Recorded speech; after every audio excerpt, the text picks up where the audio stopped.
नमस्कार मैत्रिणींनो, मी मंजुषाच किचनमध्ये तुमचं स्वागत करत आहे। तर चला आज आपण बनवूया गव्हाच्या पिठापासून बनवलेली बर्फी। तर प्लीज चॅनलला सबस्क्राईब करा, लाईक करा, शेअर करा। तर चला आता बनवूया बर्फी।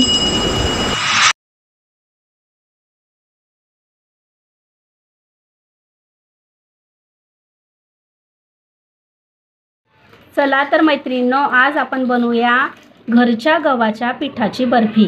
त्यासाठी आपण इथे साहित्य घेतलेलं आहे। 1 वाटी गव्हाचं पीठ आणि साखर, हाफ वाटी साखर आहे इथे, खोबरं, काजू बदाम आणि अर्धी वाटी तूप आहे आणि ही विलायची आणि अर्धी वाटी पाणी। हे याचा संपूर्ण असा अंदाज आहे 1 वाटी गव्हाच्या पिठाची बर्फी करण्यासाठी। फुल वाटी घेतलेली आहे मी इथे पीठ। तर चला करूया। आपण इथे कढई तापायला ठेवलेली आहे। आता आपण याच्यात आपली अर्धी वाटी तूप टाकूया।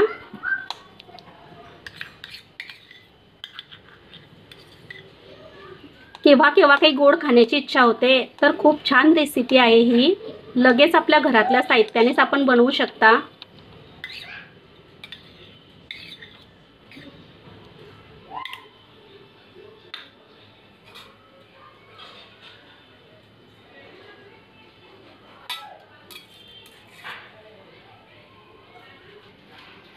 तूप छान आपलं तापलेलं आहे। आता आपण पीठ भाजून घेऊया। मंद आचेवर भाजायचं आहे आपल्याला छान। गॅस मंद करायचा आहे आणि भाजायचं आहे। आपल्याला हे पीठ असल्यामुळे त्याचा कलर चेंज होईल तोपर्यंत भाजायचं आहे। साधारण 20 ते 20 मिनिट। खूप स्वादिष्ट लागते आणि मुलांसाठी खूप पौष्टिक पण आहे, कारण गव्हाच्या पिठापासून बनलेला आहे।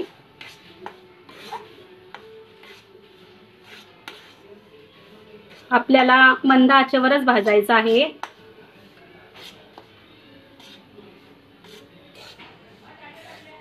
छान खरपूस भाजू द्यायचं आहे आपल्याला। भाजायचं आहे इथे।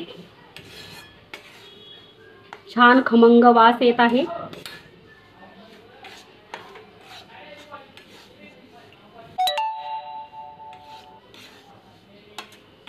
आपला पिठाचा कलर चेंज झालेला आहे। आता आपण पाक करूया। हे एका साईडला ठेवून देऊ आणि आता पाक करूया। 10 मिनिट लागले आपल्याला पीठ भाजायला। हे बघा, पूर्ण कलर चेंज झालेला आहे।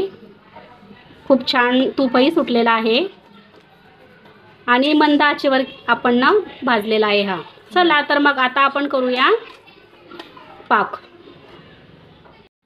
पाक करण्यासाठी मी इथे अर्धी वाटी पाणी घेतलेलं आहे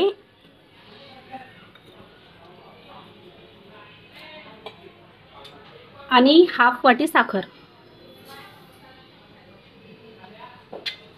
आपल्याला पाक करायचा आहे आता।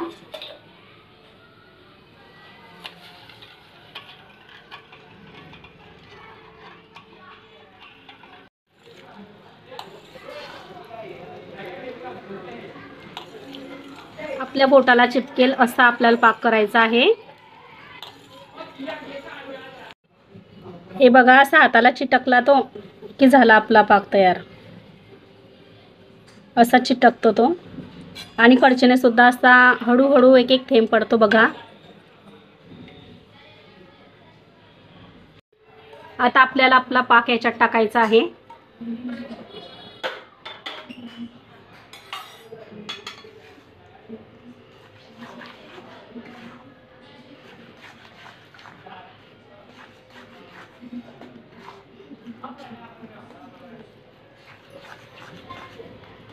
आता आपल्याला याच्यात विलायची टाकायची आहे।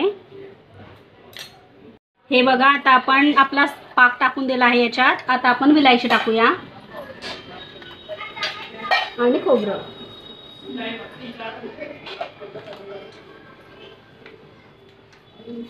आता हे थोडं गार होऊ द्यायचं आहे।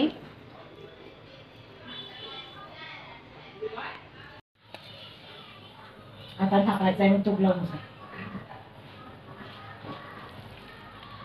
हे बघा, आता आपण संपूर्ण ताटाला तूप लावून घेतलेलं आहे.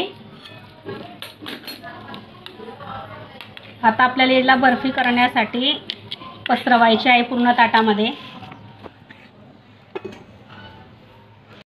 हे बघा, आता आपण इथे सर्व पसरवून घेतलं आहे ताटामध्ये आणि वरतून काजू बदामचे काप आणि खोबरा पसरवून घेतला आहे, खोबऱ्याचा खीस.